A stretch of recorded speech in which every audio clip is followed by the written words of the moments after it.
I'm going to let my guest introduce himself because I can't pronounce the name. What is your name, sir? It's a rather difficult name. My name is Bhakti Tirtha Swami. Don't expect me ever to pronounce that. Now, you're a Princeton graduate? Yes. And what did you major in? I majored in psychology. You went to Hawkins School here, too, didn't Yes. you? You're really a Clevelander.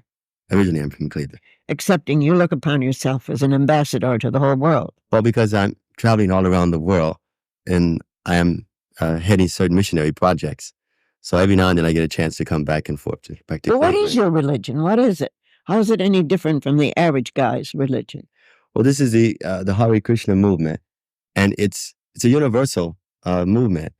It's based on chanting the names of God and being able to come closer to God. Now, we say God, we say Krishna. Krishna just means all attractive.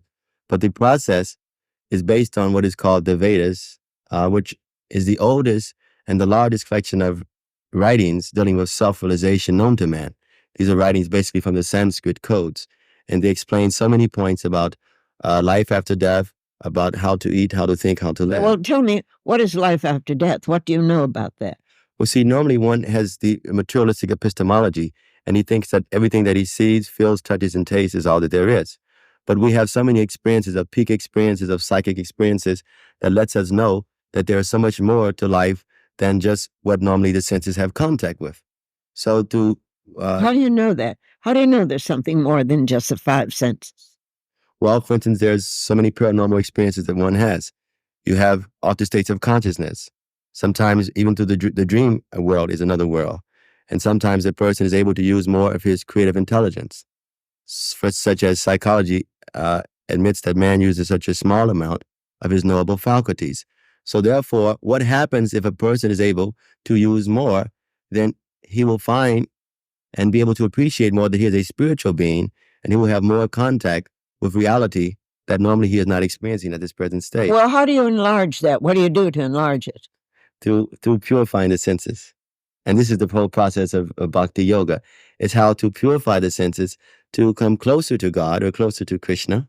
Well, how do you purify them? It helps you to love man more and to enjoy life on a higher level. So one of our basic, most significant and profound practices is that we chant what's called the Maha Mantra. So we are chanting this mantra, and it's just a process of calling the names of God. So we recommend that whatever one's religion is, that he should simply call on the name of God in this particular age, and he will gradually come closer and closer to realizing that he is a servant of God. Well, if you die, what's going to happen to you? Well, each person, there's what is called karma.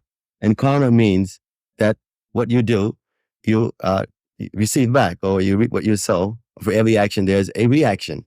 So according to how one is living at this particular lifetime, determines where he will go and what he will do in his previous life. Well, how many lifetimes? I mean, supposing you've lived a dozen times, 50 times, 100 times, where do you go ultimately? Ultimately, one is to return home. And home means that one returns back to God. See, now, because we're so confined to seeing things in a material sense, we're thinking that this is actually our home.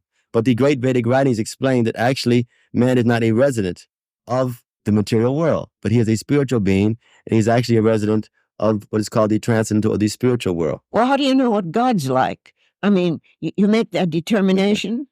No, you know how, just like you know anything based upon the authority. If you want to, if you're sick and you want to have some remedy, you seek advice from the doctor. If you need some legal advice, then you consult a lawyer.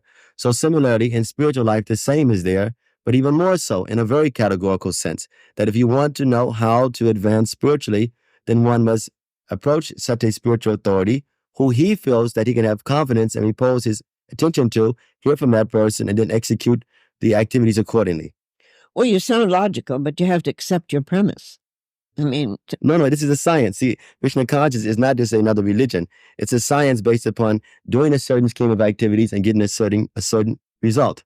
So if a science is not just based on faith, if you try such and such, then you can look and see if the result is there.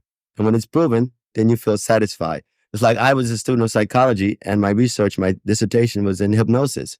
So from my experiments at hypnosis, I began to realize that there's so much more to be experienced that normally a person is not so much aware of. So through this I became more and more interested in looking at other cosmologies and epistemologies, studying the Vedas, and then practicing yoga. And so now I've become a monk in the Hare Krishna movement.